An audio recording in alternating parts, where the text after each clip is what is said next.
the idea is, instead of saying, we'll help your business scale to 30,000 requests per second, it would be much better to say, we handled Black Friday traffic for Amazon. If I can make that claim, I've already said I can scale up to 30,000 requests per second without saying 30,000 requests per second. If they can solve this problem for this bigger competitor of ours, then they'll do great for us, right?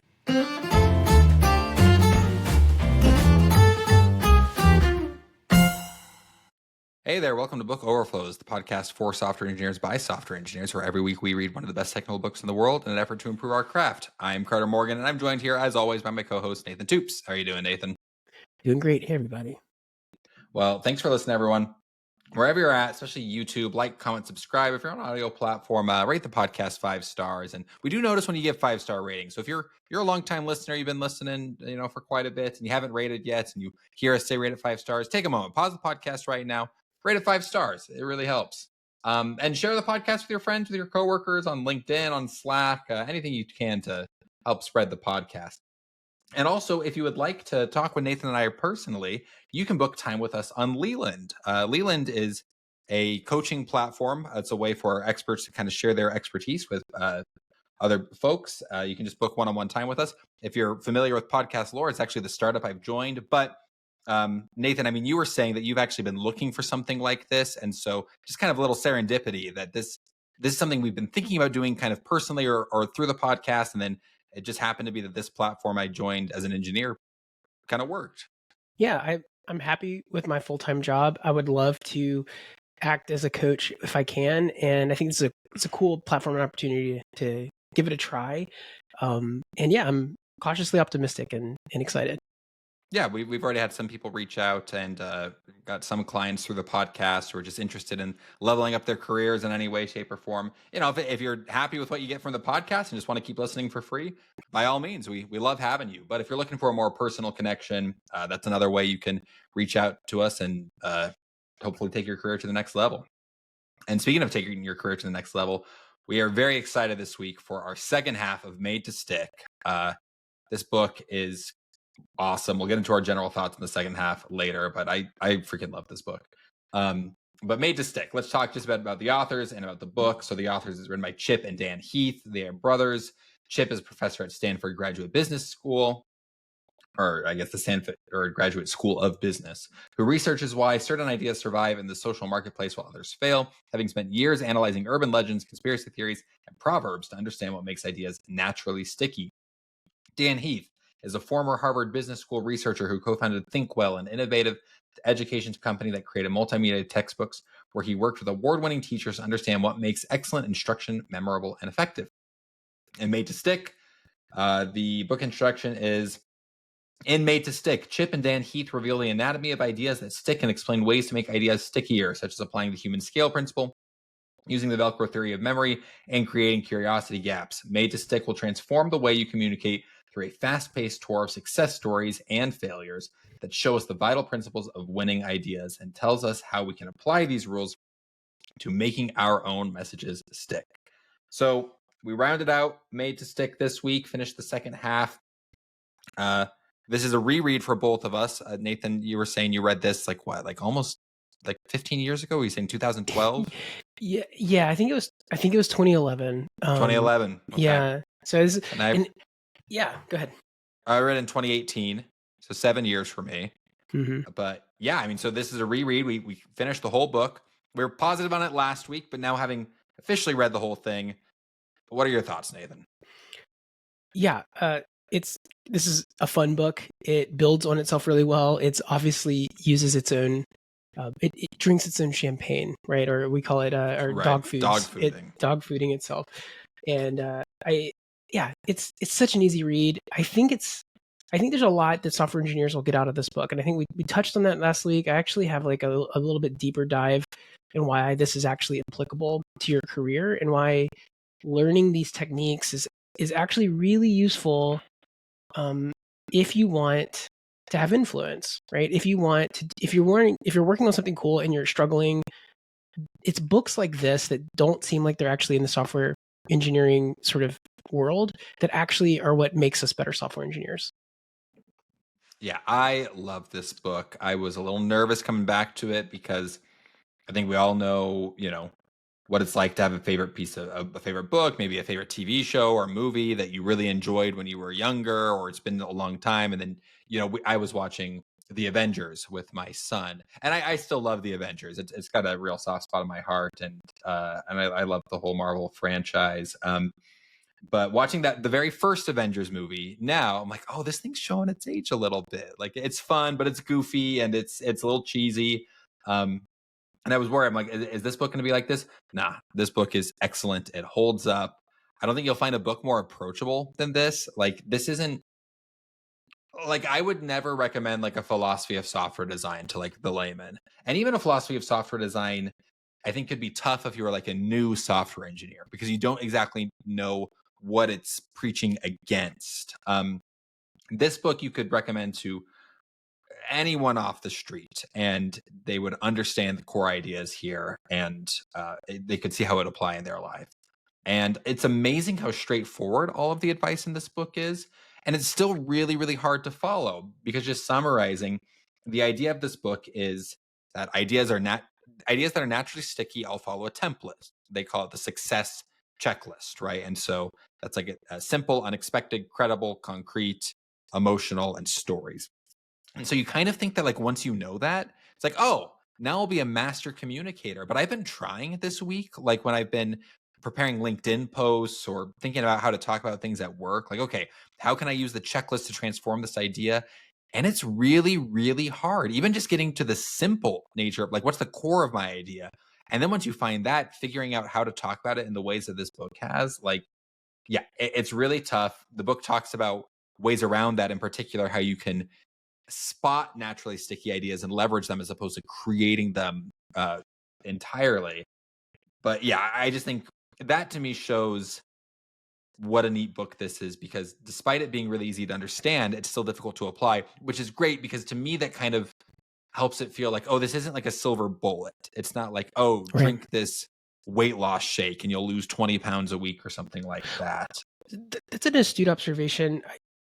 It reminds me, I don't remember where I originally heard this, but simple is not easy, or Right. simple is not necessarily easy. And the example that I heard was, you know, the criteria for running a marathon is simple. It's that you need to run what Right. 26.2 miles. You start and then you finish, right? Like it's not a complex No, thing, no. right? But it's not easy to run a marathon. You really, and most people don't have the physique to just do it on a whim. You need to train for it. If you have any goals of like how much time you want to take, if you want to at least be better than the sag wagon or the thing that picks you up if you're too slow, or if you want to have a time you're proud of, it takes even more work, even though it's conceptually simple, right? And I think that's the same thing with this book, is that, yeah, making something sticky is a tremendous amount of effort. It's very, and even the people who know how to do this, I would imagine that the Heath brothers all the time try to come up with, Right. some elegant, sticky thing and are successful. And sometimes they're not, right? Or probably more times than not, they're not successful because, and I think we get into this here later in the book. I really loved, obviously you can't do the second half of the book, which is we're focused on credible stories and emotion, or is it credible emotion and stories, right? And that Yeah, story, right. and that, yes, success. And you can't really wrap your head around these unless you have the first three criteria that we went over last week. But these are the parts that are like, to me, this is the exciting piece. These are the exciting pieces, specifically story. I Yeah. struggle with this. It's one of those things where I am in awe of someone who's good at stories. And I love that this book gave me the permission to, I don't have to create great stories. I can find these stories. Right. And we'll get into this as we get in, but it's this idea that, hey, if you know how to identify what a good story is, then that's actually more important than you being, like, most of us are not prolific authors and we're not going to come up with these wildly original ideas. But if you see something in real life, and you can capture that and go, yes, I can tell a story with this. This hits those points that I need, and this will be sticky. That's cool. I look at that and go, okay, it still might not be easy, but I can figure that out. I can acknowledge the work of a coworker at my office because they have a cool story, I recognize this and I can signal boost this, right? Like these are the like real concrete things that I can do to actually apply this methodology. Absolutely. Well, we're excited. We're going to talk all about it. Stay tuned, and we'll be right back. And we're back. Thanks for listening, everyone. We wanted to start off the second half with talking about a story they actually share at the end of the book. And I think this is a great story for any software engineers who are listening who might be thinking, well, sure, you say it's a checklist, but doesn't charisma still matter? Doesn't being well spoken still matter? Yeah, we're not in denial here. We know that a lot of software engineers struggle with that. And you might think, maybe this book doesn't have anything for me. Well, they share this great example where one of the brothers, whichever one teaches at Stanford, he has basically a class in this book, like what makes ideas stick. And he says the very first class, the students come in and they are given like a list of government facts, and half of them are made to argue that nonviolent crime is a big deal. The other half are made to argue that nonviolent crime isn't a big deal. There's like 15 students in the class, and so they all give this 1 minute presentation. And these are Stanford Business School students. So you can imagine, one, obviously they're smart, and two, a lot of them are charismatic or well spoken. So they give these presentations, and then they are supposed to rate this after the presentations. I believe they rate the speakers on like a scale of 1 to 10 or something about how charismatic or how well delivered their ideas were. Um, then they take a quick break. The professor plays a Monty Python clip just to kind of clear the air. And then he says, okay, now write down every idea you remember from the speeches. And it's crazy. Like no one remembers any ideas. And when they do the grading, obviously the students are ranked based, like, if you're more if you have a deep booming voice, if you are naturally funny, if you're good looking or whatever, obviously those kind of bump up your grades. But then when it comes down to if the ideas are remembered, they say it's a total equalizer. Charisma doesn't factor into it at all. Foreign, people who English is their second language are on the same playing field as the more naturally gifted speakers, which to me is just like such a cool demonstration of the idea behind this book, that like it really, like, obviously it's going to help if you are a naturally gifted storyteller, or very funny, or any number of qualities. But the core of it, how do I get people to remember what I said, is actually fairly divorced from what a lot of what we consider good public speaking, which I think is not common advice at all. Right. I think also with the rise of social media, we've seen this where over-polished videos don't do as well Right.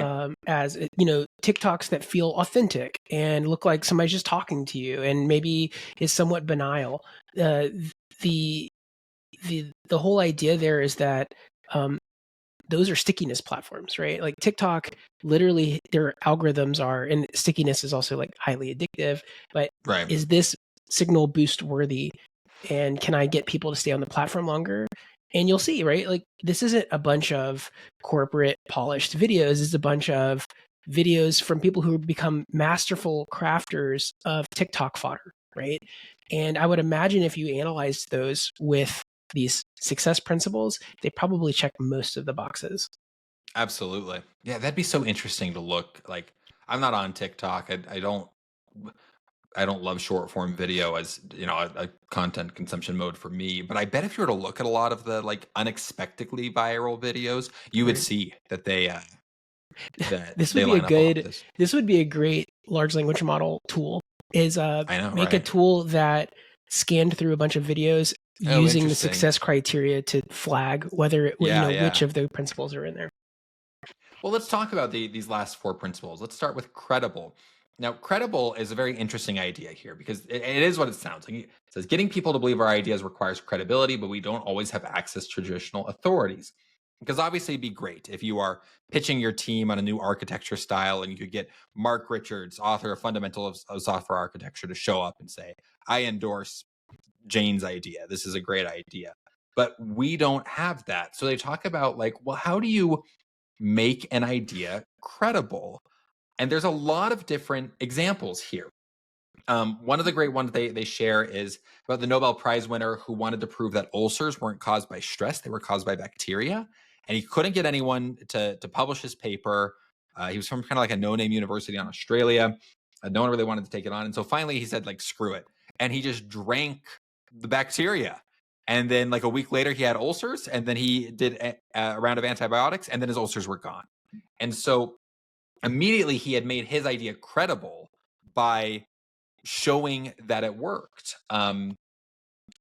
There, I don't know, Nathan. Well, there's so many. This is the chapter that I think comes the least naturally to me, but Right. there's so many tactics they provide here for how you can make something credible. What are your thoughts on these tactics? Anyone that stood out to you? Yeah, the credibility one of my favorite one, and maybe this is because I grew up, skateboarding and listening to punk rock. The anti-authorities are my favorite aspect of this, and this is the idea of like being credible through showing how you screwed up, right? So it's like if we were putting again, if you look on Hacker News or on Lobsters or something of these link aggregators for software stuff, the post you'll notice a trend where it's like how I deleted our production database and what I learned, Right. right? Which is a anti-authority. It's saying, hey, look, I screwed up really bad. Of course, that link makes me want to click it. I'm like, wait, what production database did he delete? Like that, Right. I want to know. And it's a story. It's a story. And so like Mm. that got me to click.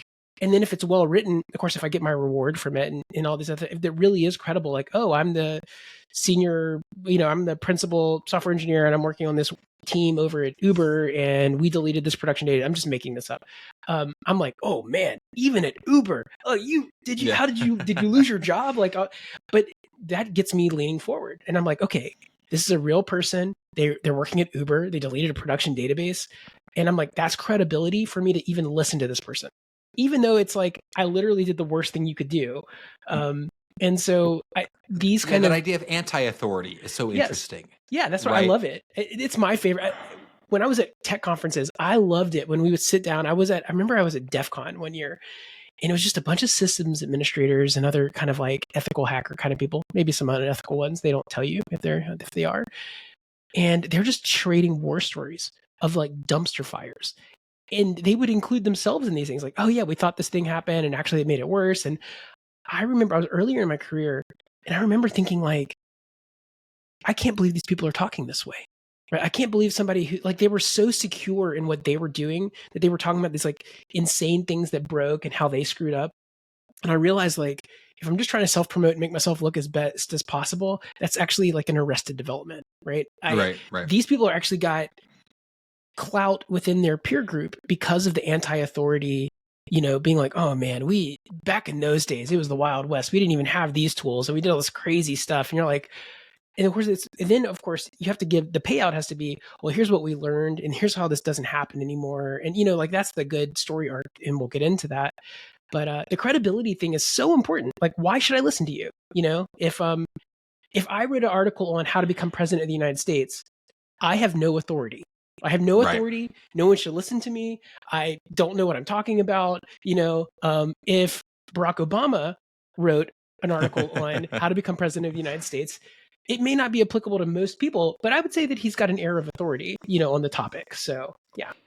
But it's so hard to kind of obtain that credibility, which is why the idea of the anti-authority is really interesting, because that's the idea here that you can find someone who is totally screwed up, who has lived in complete contrast Right. to the ideal you're trying to put forward. Like the example I have is a woman named Pam Laughlin. She's a smoker, and she was, she had smoked so much and had to get like lung transplants, and I think she had that surgery, have like the hole in your neck to breathe through. But anyway, I believe it was Maryland who was using her a lot in their anti-smoking ads, basically saying like, "Hey, you want to be like Pam? Keep smoking." Right. And they kind of contrasted it. Like, obviously, it would have been like when we think of traditional credibility, you get the U.S. Surgeon General to get on a screen and say, "I am the Surgeon General, and I say to stop smoking." But it's not something about that anti-authority pattern really works. I think another thing that really works, like this Pam Laughlin story, and I think a lot of these stories we're talking about, like the database, like deleting the database, because I know that same thing. Like the CS career questions subreddit has a lot of this stuff. Like there's the intern who, I remember, it's a story, and these are all stories that I remember. One is the intern who deleted the production database on his first day at the job. The other is the poor junior engineer who's interviewing for an interview and accidentally stepped on the CEO's elderly dog who was in the office, right? Like that's a kind of a famous one. But a lot of what these ones get right is And this is another way you can build credibility. They say details. Adding details to your Right. story is another way to build credibility. And they share this really interesting example where they simulated a trial of a mother to see if she was still fit to care for children. And they had the same arguments for and against the mom uh, in both simulations. But in certain simulations, the for arguments were more detailed and the against arguments were more detailed. And they weren't detailed like specific ways, but or in like crazy detailed ways, but more like instead of saying she brushes her children's teeth, they say she brushes her children's teeth every night with her favorite Darth Vader toothbrush. And the results of this experiment was there was like it was like a 7% or 8% swing in either direction, Yeah. whether for or against. And so For what is a meaningless detail, right? But it's meaningless not. details, Yeah. right? And so, on the one hand, the book points out like it's good that there wasn't a 50% swing. You might have to be worried about the justice Right. system if there was, but a 7 or 8% swing is enough to show like these completely meaningless details. They add credibility to a story. So, And so, I'm trying to think about, like how does th- this apply to our work as software so engineers? I've been thinking about this, and so there's a couple other things. Testable claims, that's like something they bring up with authority, credibility, and the Sinatra test. And I'll talk about the Sinatra test for a second. They bring this up in the book, and there's these lyrics from Frank Sinatra that says, "If I can make it there, I'll make it anywhere." That's why they call it the Frank Sinatra test. And so the idea is, instead of saying we'll help your business scale to 30,000 requests per second, it would be much better to say we handled Black Friday traffic for Right. Amazon or so, something crazy. Not Amazon, maybe some mid-tier, company. Right. If I can make that claim, I've already said I can scale up to 30,000 requests per second without saying 30,000 requests per second. That might not mean anything to most people. Where, if they can solve this problem for this bigger competitor of ours, then they'll do great for us, right? Like that's Right. the Sinatra test is this idea that, hey, get credibility from an action that you've taken elsewhere. We've, I think one of them was I was thinking about too is like we'll give you 5 nines of uptime in a year, and it's like, oh no, we'll give you so much uptime. We'll give you so much uptime that it's less downtime than making a bag of popcorn in a year or something, right? Like you just put it in some sort of concrete terms that is like, oh, well, we can handle downtime of making one bag of popcorn. That's okay, Right. like that's right. and so yeah, and again, testable claims. I think that was the other one that we can kind of finish off this section on is doing things like instead of saying like our API is developer friendly, we can say try our API yourself. Here's the sandbox, right? So like you can say like, hey, look, you're so confident in the thing that you're doing. Try it out, like do it yourself. Like go have fun. Don't just take my word for it, right? And that gives you credibility because I'm just like, go test it, go try it out. They use the famous "Where's the Beef" campaign from Wendy's. If you're not familiar with that campaign, the idea is that Wendy's making fun of McDonald's or Burger King because their hamburger was more bun than beef. And, these old ladies are looking at the hamburger, they're like, oh, it's a very big bun. And then they lift it up and there's this little patty and they say, where's the beef? But the idea here is that it's a testable claim that you as a customer can go to McDonald's, you can go to Wendy's, and now you're thinking in that frame, which hamburger has more beef? And then this obviously gives your idea credibility. And so, yeah, I think like you're saying, Nathan, like if you're saying like, oh, our API is so developer friendly, here it takes 5 minutes to set up. Like that's all, like that's a testable credential. I think I've been using Cloudflare Stream as at one of our. Oh yeah, you've been talking about that. Yeah. Right. But Cloudflare Stream is really nice because it handles all the kind of video encoding for you. But that's given the product credibility for me because like it's testable and that I got it set up. I imported my video and then I use their React component and I just stuck the video ID in it and boom, it works right away. Yeah, that's so cool. That's so cool. Let's move on to chapter 5, emotional. Again, maybe it doesn't come naturally to us as software engineers. We're an analytical people, but let's talk about it. Here we have, to make people act, they must first care. And this chapter explores how to make people care through a variety of topics: association, self-interest, identity, by getting them out of Maslow's basement, so to speak. Maslow, if you're not familiar, he has the kind of hierarchy of needs. Like at the very Right. bottom is like you need food, and then you need shelter, and then you need blah blah blah, all the way up to like self-actualization. We know now that Maslow was wrong in that um, you don't have to satisfy one to move up to the other. People are kind of working on all of them at the same time, but certainly there is, a starving man probably isn't thinking a ton about self-actualization. Um, but when he talks about Maslow's basement, he says that a lot of people, when pitching an idea, will go right to like the bottom of the hierarchy to like basic self-interest. Like, oh, this will make you rich. This will, make you healthy or whatever. He says, really, people are much more motivated by stuff at the top of the pyramid, which is like, does this kind of, will this product make me the kind of person I want to be?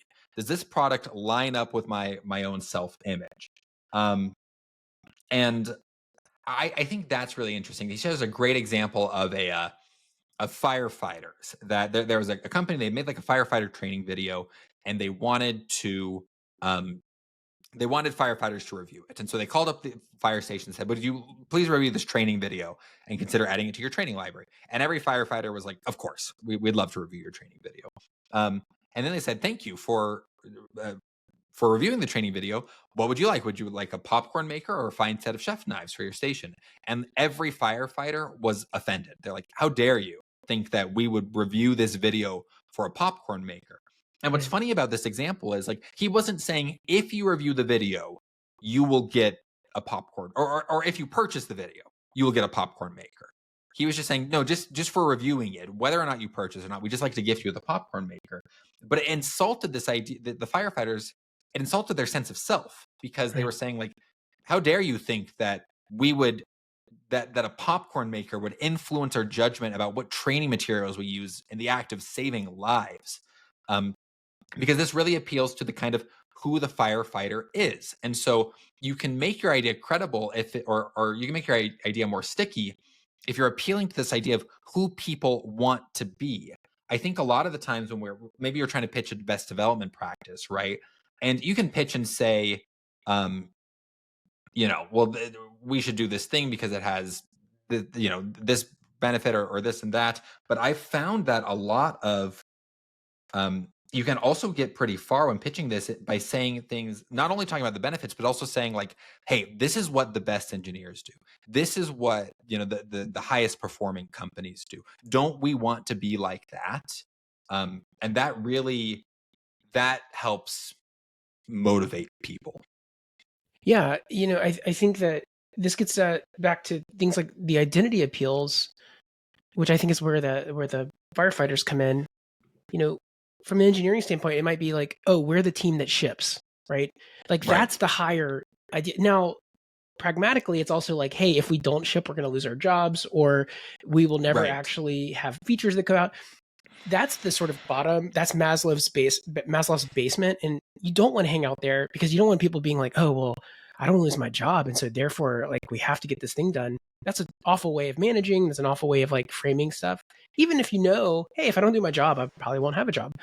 But yeah, hey, we're the team that ships, or like engineers solve problems. We don't want to create bureaucracy, right? Like whatever your values statements are, then you Right. go, hey, we solve problems. We don't have bureaucracy. Half my week is meetings, which means I'm not actually solving problems, right? We're just doing a bunch of like bureaucratic stuff.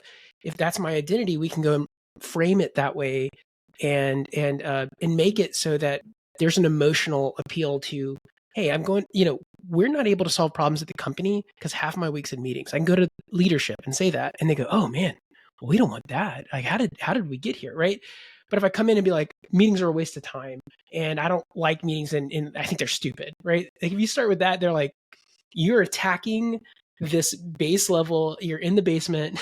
You're not Yeah. going to win. They're going to be like, well, meetings aren't stupid. I need meetings because how can I make decisions without a meeting, right? Like you don't attack. But if you go, hey, look, I can't solve problems if I'm in meetings all day. Right. That's like okay. Oh yeah, engineers, they're here for solving problems, right? Like that's And especially if you're appealing that higher level of, don't we want to be the kind of place where we're shipping, yeah, where we're right. solving problems? Do One of meetings the help us ship, right? No. exactly right. One of the junior engineers on my team did an awesome job of this. We do our weekly demo days, for the team, but then every month we do demo to the company what we've been working on. And our junior engineer got tasked with kind of like a lame demo, because his demo was, we've switched our auth provider from Auth0 to Supabase, and like, why on Nice. earth does the company care about this, right? Why does your non-technical employee care about our auth provider? But he really spelled out the WIFI, as this book calls it, the what's in it for you. And he basically said, listen, says, he says, Supabase, I'm trying to remember, like Auth0 was preventing us from moving to App Router, at our Next.js, which is a different way of how you structure the application. And App Router is blocking us from, and he listed all these things. He's like, App Router will help us reduce our load time, which will boost us in SEO. It will help us run more effective A/B testing, so we can understand the product better. And he kind of listed all of these business decisions, and he actually didn't demo anything technical. Like, his demo was a slideshow. It was like 3 slides just That's showing this cool. and basically saying, like, so because we've moved from Auth0 to Supabase, we're going to get all of these business benefits. And like, I thought it was awesome. Like, this kid, he was really, really cool. He's just out of college, graduated in April. And he blew me away with like how well he understood how to sell this really technical and something that could absolutely have flown under the radar concept to the business. And like, it got people hyped. They're like, oh my gosh, like, thank you so much because it was a big project moving up from Auth0 to Supabase. Could have easily been a very thankless project. And he had business people coming up to him and being like, hey, thanks so much for doing that big migration. We're so excited to get A/B testing, That's more so effective. cool. That's great. Yeah, And that's exactly, I mean, not only is this a sticky idea, you remembered the details of the story. Obviously, this is going to be, I don't want to make huge predictions, but this is exactly how you do career advancement, right? Right. They go, oh, this is like higher order problem solving. This is not junior engineer problem solving. This is like, they're solving problems at a level that's above and beyond what we asked. And so when the company does grow and is looking for up paths, that's a wonderful story. It's a wonderful consideration of being like, yeah, we got the whole team on board with this cool technical thing that they were doing, and they explained it in a very clear way. Like, that's awesome. That's my biggest concern with our junior engineers. Like, they're too good. One day they're going to leave because these guys are just going to have no shortage of opportunity. They're killing it.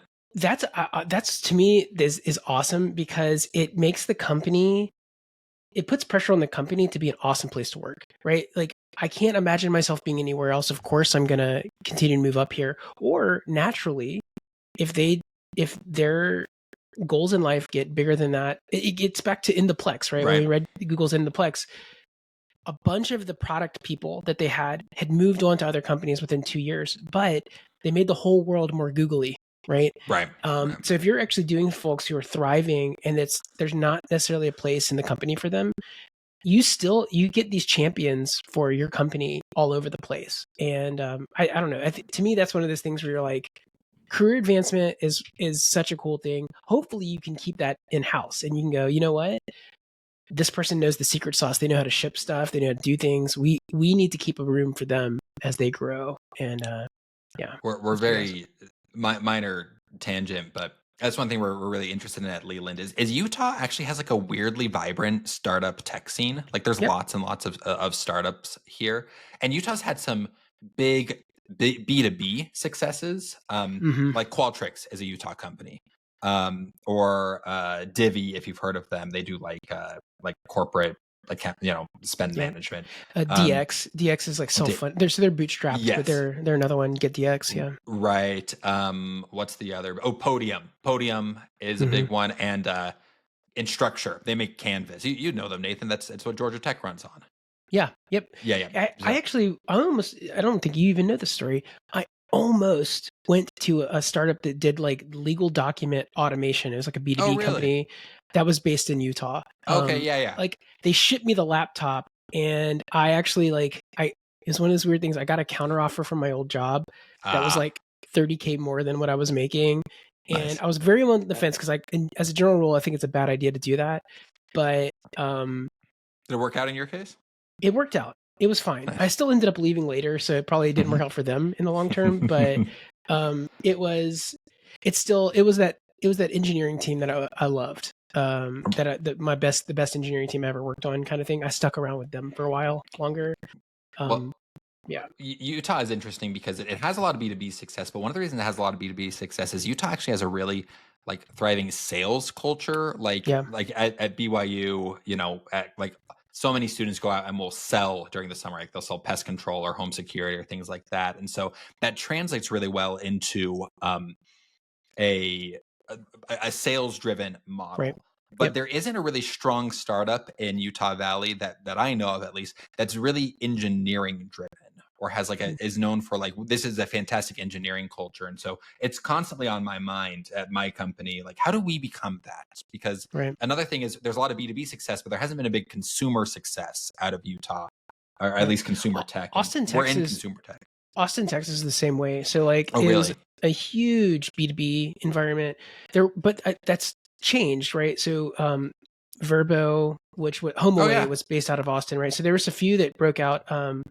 Uh, I don't know if anybody remembers this one anymore, but there was Dewala, which was like the competitor to Foursquare. They were based out. They were acquired. There's a few other companies that were kind of like claim to fame, but most of the VC money in Austin was B2B. Hmm. And so it was really difficult because I was in a B2C. Right. I was actually in a B2B2C startup. And so we actually took Silicon Valley money, which was super rare. Right. Most of the VC in Austin funded local companies. And so the fact that we went out and um, we ended up getting money from More David Owl, which is Wildcat Ventures now, which is Jeffrey Moore, which do we have Crossing the Chasm on our backlog? We have talked about Crossing the Okay. Chasm, but I don't think it's We should we definitely should put it do on it. there. Jeffrey Moore's prolific, and I got to meet him one time. It's my little my little clout chasing, but he's so cool, and it was like an amazing experience. So yeah. Well, all of this to kind of a long way to say that something I've been talking about with like my boss and the CTO and the other engineers is kind of like, isn't this the kind of company we want to be? Don't we Mhm. want to be known as a really strong engineering culture?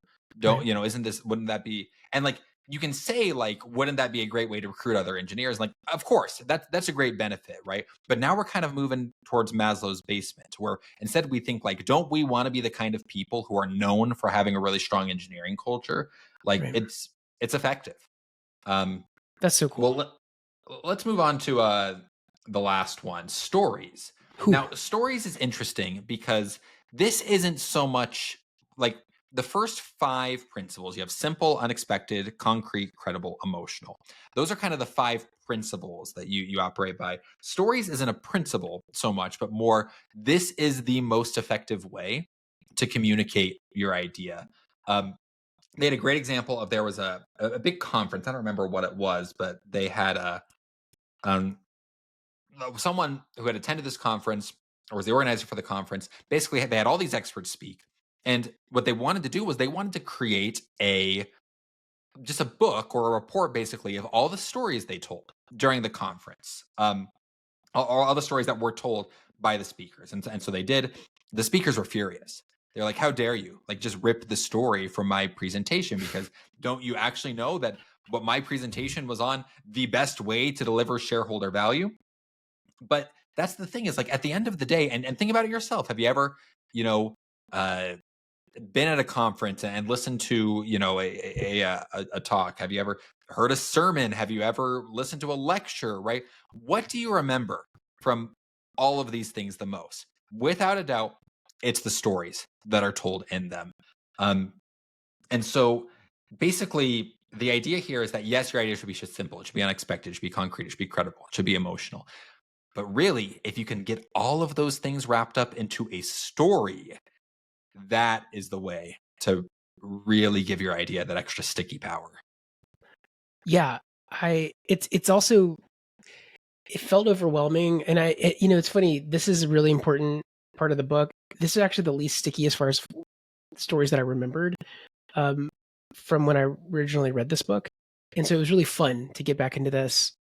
But um, I love that they really focused on this idea that you find these, I think it's what you find the stories. You Right. don't have to create the stories, you can find the stories. And so this idea that like, hey, there's actually only like a certain number of story types that really resonate with people. And if you get good at identifying a real story that you hear, those story types are something you can discover, you can find. And they talk about like chicken soup for the soul, which was Right. in the early 2000s was like the biggest thing. Oh yeah. I Yeah. used to work in a bookstore in college, and there was like an entire section, and it was like chicken soup for every type of soul. So it was like chicken soup for the football coach's soul, and chicken Right. soup for the the The lunch lady babysitter's or whatever. soul. Right. Yeah. Exactly. Like Chicken soup for the graduate soul. It is like every little thing, but these motivational stories that kind of inspire you, and and of course they didn't write these. These are aggregate stories. They would go and find these stories and go and put them together. And it was a little cliche. I mean, it was never my style. I don't think I ever read a single chicken soup book, but they were I very remember reading popular. my grandma lived in Boise, and when we would make the trip from Washington to Utah, we would stop in Boise. But Mm-hmm. she's like 85, and it's like, what is a an 11-year-old supposed to do in Boise? But she Right. had like chicken soup for the soul in her bedroom. Like, well, I guess I'm reading chicken soup for the soul tonight. That's amazing. That's amazing. Yeah.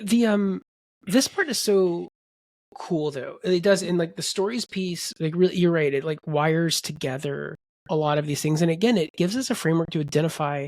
What I like is I can now go look at something that's maybe viral or something and go, ah, here's the success principles that it's using, and of course, the story's great, and the way they framed this is very concrete, and like all these like pieces. I love that I can at least do analysis on why something works. Yeah, I and think that's really they cool. share this really cool example where basically saying that stories help us kind of mentally rehearse a scenario, and we're not just passive listeners to a story, but we actually kind of put ourselves in the position of the protagonist. And they had this really neat experiment where basically they had people read stories like on a computer screen with some specialized software, and at the beginning of the story they had the protagonist be separated from an object or keep the object with him. So in this example, it was he put on his sweatshirt before going on a jog, or he took off his sweatshirt before going on a jog. Later on, they reference the object. So they reference the sweatshirt, and they were actually able to measure how long it took the participants to read that sentence. And the participants who got the version of the story where he was separated from the object took longer to read the sentence. And so it kind of supports this idea that when we read the story, we're associating ourselves with the protagonist, we're putting ourselves in their shoes. And so when we're referencing that object that isn't with the protagonist, we have to kind of go, wait a minute, where was that again? Whereas, when the sweatshirt he's wearing it, you kind of keep that information more front and center. And so it kind of is like a mental rehearsal. And I think we've all seen this as engineers, right? Like when we do this all the time. We swap stories about like, Right. especially like any sort of thing related like on call. Um, we'll tell all the time about like a tricky bug that we found, and I know I'll do that, and I'll say, so at first I thought it was this, and it wasn't that, and then I thought it was this and it wasn't that, and then I checked this, and then I realized it was that, right?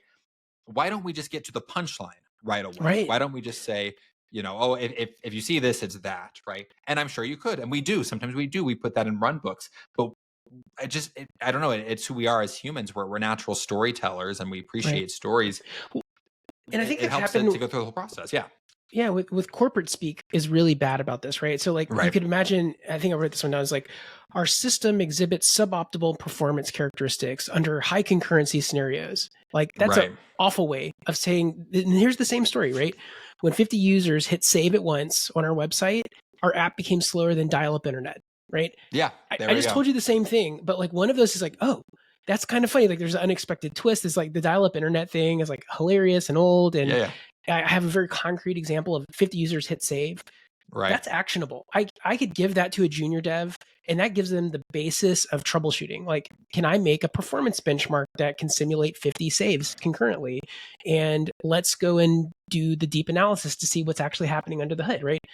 Where if I just told them our system exhibits suboptimal performance and kind of, saying stuff, I'm like, no, nobody's going to care. Like, you might open a ticket and have something and technically be correct that you did this thing, but um, if you have the opportunity to tell a story, I think it behooves us to. I think it makes it more human. It makes it, and again, I can communicate that to the CEO, who's like, oh man, people are going to be hitting save on our app all the time. Like, we got to fix this. Versus like suboptimal. What does that even mean? Like, what? Well, and you talked about, Nathan, this idea that like you don't need to create the story. It's just a matter of spotting the story. It's a Yeah, matter of you know, right.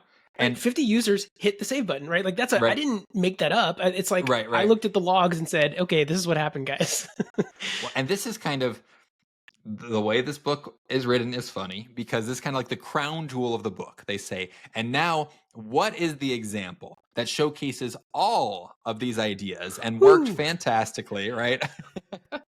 Oh, Jared from Subway, oh yeah, right? this Yeah, is Jared, such a great and story, and then you're like, oh no, not Jared I from know Subway. it's written in 2007, but the idea here is, in case you're not familiar with Jared from Subway, you might be familiar with him with his extracurricular pedophile activities, Yeah, which have put him in jail. But before, I don't know, maybe it was a pedophile during this. I don't know.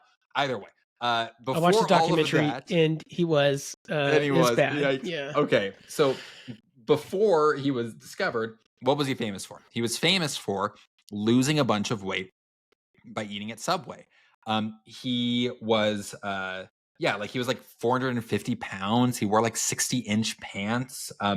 And his dad was a doctor and basically finally got through to him and said, like, dude, you're gonna die at like 35 if you don't lose weight. And so what did he start doing? He started walking a lot. Obviously that helps. But he also it was the Subway diet. He ate, I think it was like a veggie sandwich for lunch and then a like a turkey sandwich for dinner. Just ate it every day. And he lost all of this weight. And it was a he phenomenon. I mean, this was like absolutely, you couldn't watch television, and back then you didn't. It wasn't streaming, right? You'd watch TV, and without fail, there was a Jared Subway commercial that would come on at some point within your viewing session. I mean, it was just this huge deal. It was a fast food restaurant that got somebody healthy, right? Like that's right. But here's the crazy thing. Corporate turned down the yeah, campaign. yeah. Like the advertising agency had found out about Jared through some way or another. It's actually funny. They'd sent an intern because they'd heard about this guy. I think it was an unnamed person in like a men's health magazine being like exactly weird diets that actually worked. You know, it was like yeah, kind of one of this those guy things. lost a bunch of weight on Subway. And so they're like, send a guy that they're like, okay, you got to go. This guy's in Indiana, and we heard he was a student in Indiana University. Like, you got to go find the guy. And so the intern's like, oh gosh, how am I supposed to find this guy? And so it's like, I guess I'll just start by going to the Subway closest to campus. And so he starts describing. He's like, do you know a guy who, you know, we used to be really fat, and you're like, oh, you're talking about Jared? He's here every day. Like, just wait 3 hours, and you'll meet him. And by the way, this exact thing would happen if someone was trying to find me and they went to the local Taco Bell. You're like, do you know a guy who's here a lot? Like, oh yeah, Carter, just wait a couple, he'll be here sometime this week. And so and then like the advertising agency, like they proposed it to corporate. Corporate was like, nah, we don't really want to go with that. We have this great like 6 subs under 6 grams of fat campaign we're going to run. Which is not concrete. Exactly. Right. And the advertising campaign, so corporate turns it down, but the regional franchise owners were like, well, we think there might be something here. And so, we'd be happy to spend our marketing dollars, kind of the regional marketing dollars on it, but the regional marketing dollars don't pay for the production of the advertisement. So the advertising agency, the guy, he said, the only time I've ever done this in my career, it's like, I made the ad for free because I thought it'd be a good ad. And like the rest is history. Like, it was a massively successful campaign. Right. And I just want to read directly from the book because I think they summarize this really well. He says, what we have argued in this book, and we hope we've made you a believer by now, is that you could have predicted in advance that Jared would be the winner in these 2 campaigns. The other would be like that 7 under 6 grams of fat campaign. It says, note how well the Jared story does on the success checklist. It's simple. Eat subs and lose weight. It's unexpected. A guy lost a ton of weight by eating fast food. This story violates our schema of fast food, the schema that's more consistent with the picture of a fat Jared than a skinny Jared. It's concrete. Think of the oversized pants, the massive loss of girth, the diet composed of particular sandwiches. It's much more like an Aesop fable than an abstraction. It's credible. It is the same kind of anti-authority truthfulness that we saw with the Pam Laugh and anti-smoking campaign. The guy who wore 60-inch pants is giving us diet advice. It's emotional. We care more about an individual, Jared, than about a mass, and it taps into profound areas of Maslow's hierarchy. It's about a guy who reached his potential with the help of a sub shop, and it's a story.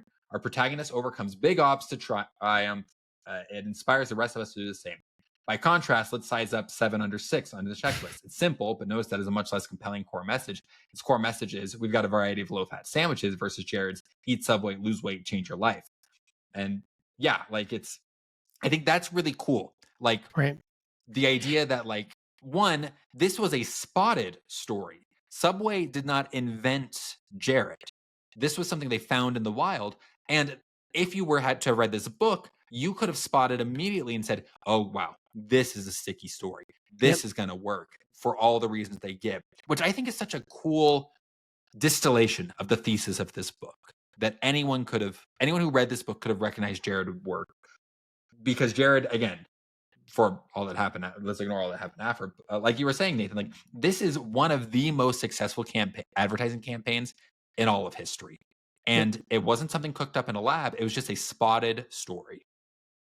Yeah, it's amazing. It doesn't matter how much advertising money you threw at this, you couldn't have outdone this authentic anti-authority person, right?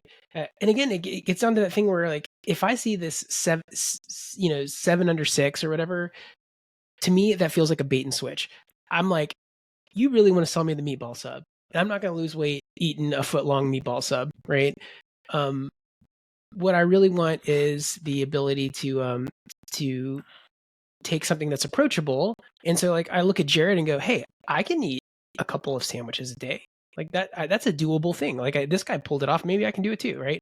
That's the way. If you put in that you're out of Maslow's basement. You're up in the higher thing of like, oh, I can do that, and if I do that, I can lose weight. That's way more powerful, right?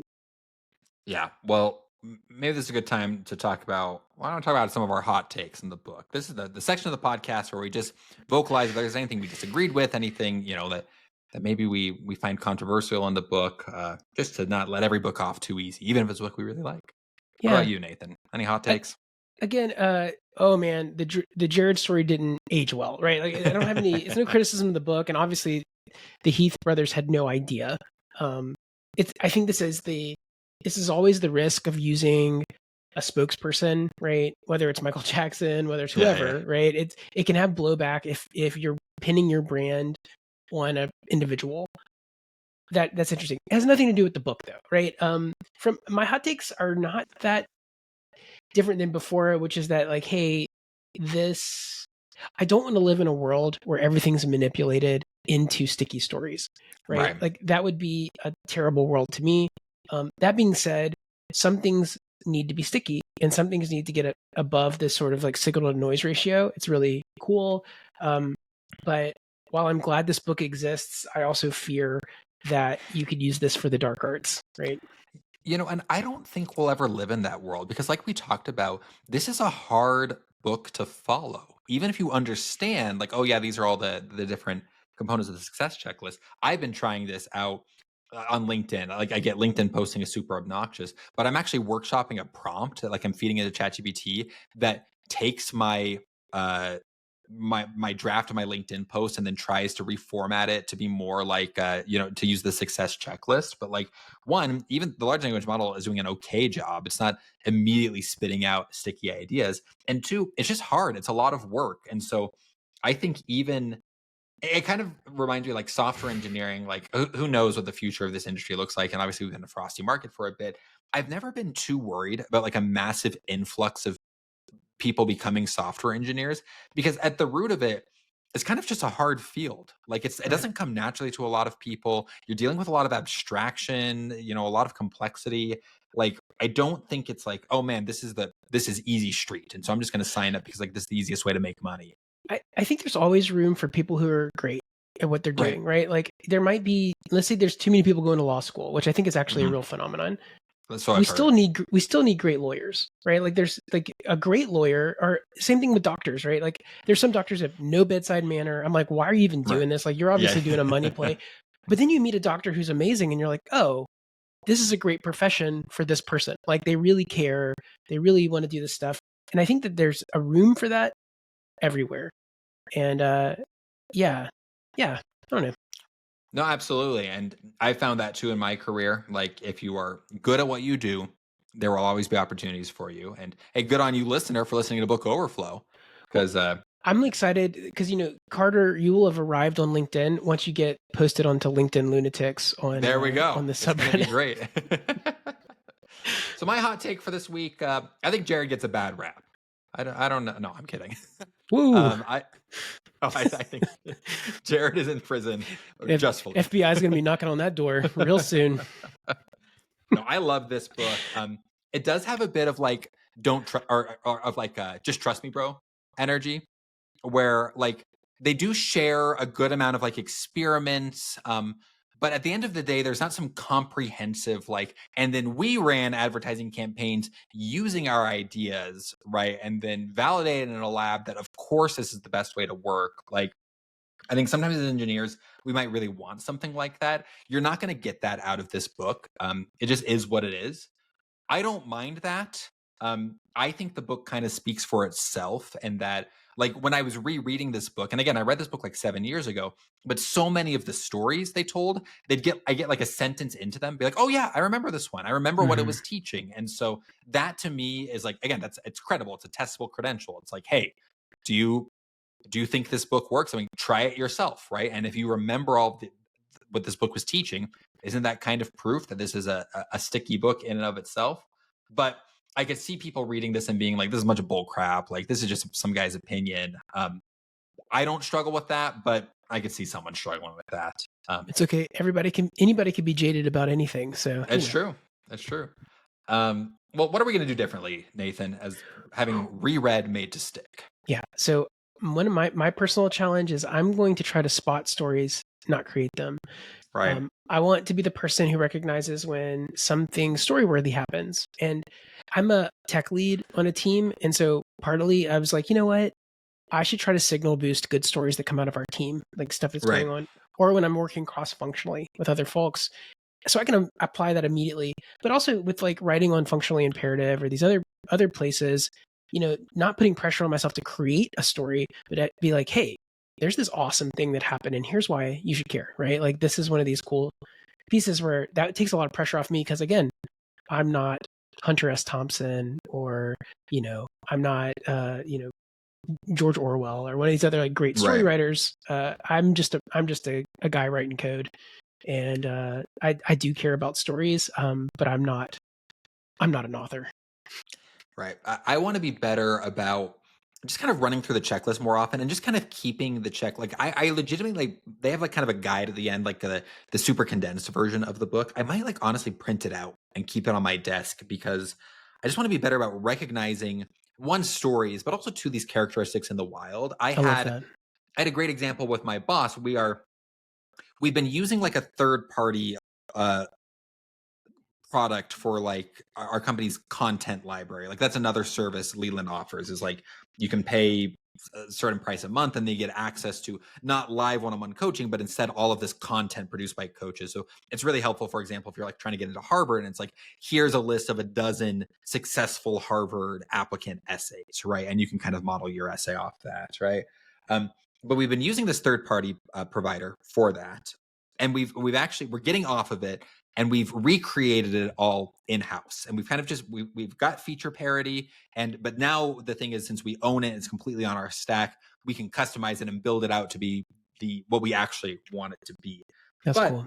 one thing we've been talking about a lot is this idea of like, what can we launch with? What's MVP? And we need feature parity at least. This can't be a worse experience than the third party plug and play platform. We can't ship with that. And I was telling my manager that. He's like, yeah, we can. I'm like, what? And he's like, yeah. He's like, the faster we ship and get this into the hands of customers, the faster we can learn. He's like, I am happy upsetting our customers if it means we get the product out faster and get information back. Now, That's you cool. can disagree on whether or not this is the proper judgment, but I thought, to me, this is classic unexpected in the made to stick checklist. It's Right. uncommon sense. It's him saying, and it's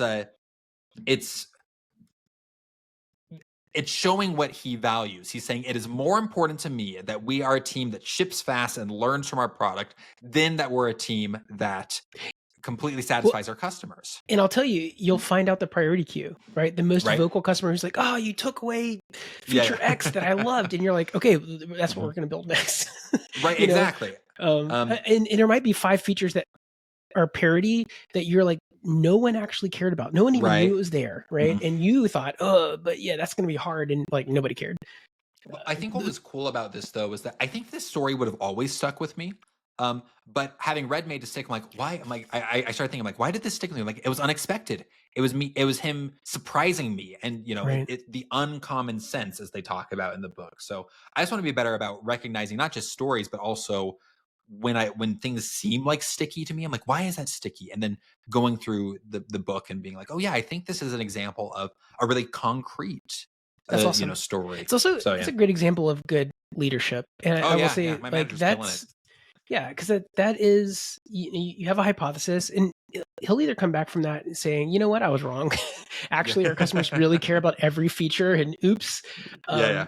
But I doubt it. I bet that it's going to be a what Pareto's law, right? It's like 20% of the 80% of the features or 20% of the effort or whatever. Right, right. 20% of the features, 80% of the effort, and so like you're probably they only cared about 20% of those feature parity things, and you're going to find out what those are, and you'll fix them, and it'll be great. No, I'm Uh, sure you're right.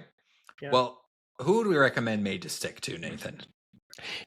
it doesn't change from last week, so I will say reading a pop book, a pop nonfiction book, it's very approachable, right? This is like reviewing a Taylor Swift album versus like, some doom metal band who's very challenging to listen to.